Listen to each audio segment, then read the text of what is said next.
What an ATLUS thing to do. Stay silent for years about the Persona series, and then suddenly they release a brand new spin-off, or announce a brand new spin-off, and it's barely broadcast anywhere. Hey! What the hell? Granted, I think there's kind of a good reason for this. Persona 5 X is the newest spin-off in the Persona 5 series of games. As ATLUS specializes in milking their most popular franchise, it's no surprise that Persona would eventually get a free-to-start mobile gacha game. And while reception to this has been mixed, I'm actually pretty excited, but also a little concerned about this next Persona 5 spin-off. It appears I cannot exit this phone. Yeah, I am. Sorry to say, but mobile games are not really all shovelware like they used to be. While most of them do not come close to their console or PC counterparts, I genuinely think that there are mobile games out there that do a pretty solid job of emulating that standard video game console PC experience. From what I've seen, P5X looks to be another one of those kinds of titles. I try a fair share of mobile games, not many make the cut of things I'd actually want to play though. But nevertheless, I find value in trying things that are seemingly outside of my comfort zone. That's how I got into P5 and JRPGs in general. P5X, visually and gameplay-wise, seems to be emulating the Persona 5 experience, just dumbed down a little bit for mobile devices. I'm curious to see if the PC version will have any visual and technical differences, but regardless of that, I think the game could still be solid. They showed some elements that I'm kind of interested in, and it gave me a reason to care enough more than I thought I would. What? So as long as this game is canonical, it opens up some fun and interesting ideas. A new pack of characters who are going to be introduced into P5's timeline kind of makes this game feel like Persona 5.5.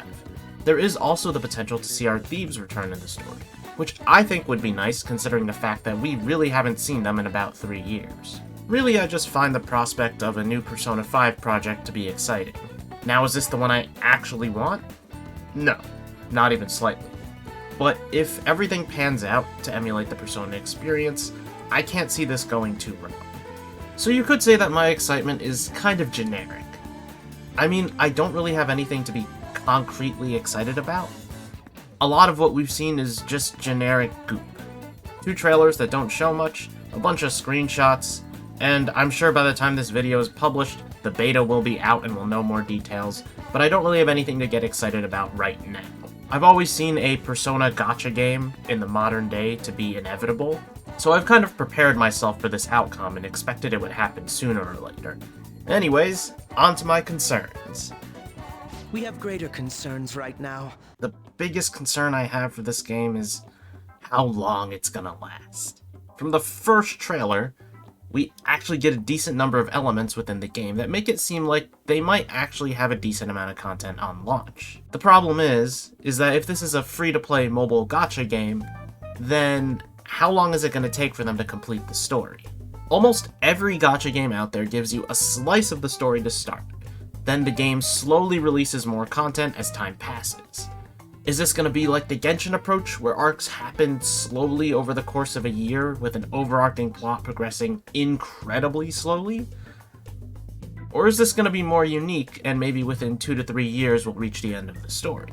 I don't find that prospect all that enticing, especially given how long Persona games are. And I hope that the need to have content to do isn't something that infringes on the pacing of the story either. In other words, please don't stretch out the length of this game's story for the sake of having content and padding content for people to do on a daily basis. If you genuinely want to emulate the feel of Persona, a solid story and decent pacing is necessary. I don't know what their plan is for things like the calendar system and stuff like that, but I imagine that if this game is going to take place over a multitude of days, then some of the story stuff that we get is just going to be like side story content that's not necessarily important to the main plot either. But we'll have to see what happens. And there's a chance you've already seen what happens by the time this video is out. I keep reiterating that. How is that any different from the Phantom Thieves? The first arc of the story seems to have a lot of elements that make it feel like it might be a retread of P5. That's concerning in its own right, but I feel like I need to see the first arc before judging it so harshly. I've seen some comments calling this game a Persona 5 fanfic, which I feel like is kind of fair considering the details we've been given, but I want to withhold judgment until I actually get to see and play the game myself. People, myself included, are concerned about an overseas release. But also, as far as I can tell, Perfect World Games has a decent track record of publishing their games overseas. And with Wada saying that he's surprised about the positive reception overseas, I can't see this game not eventually releasing outside of China. I am concerned about what this game will do with the canon, or if it's canon at all. The Persona 5 canon isn't really messy, but there are a lot of disagreements about what is canonical and what is not. I always say that ATLUS will just write around these problems in the canon, but there is disagreement on that since ATLUS has made some weird statements in the past, probably to sell games. Anyways, I kinda do hope that this game is canon, but I also hope we stop seeing this metaverse erasure thing. It means the Phantom Thieves will be going out of business. If this game plans to retread a lot of topics from Persona 5, I do hope this is the one thing they don't do, because it comes back in every single entry. I'm betting even an Arena spin-off would find a way to bring it back. There are some easy ways to explain it, essentially being that you can't stop people from becoming distorted, so the erasure is only temporary. But at the same time, it's kind of silly to keep doing this. Seems like this kind of thing has a habit of sticking around despite our expectations. Don't praise her! As much as I want to say that we're beyond mobile knockoff games, we're kind of not. People will still insist that mobile games are not as good of contenders as most console video games are. And to be clear, I do understand this perspective.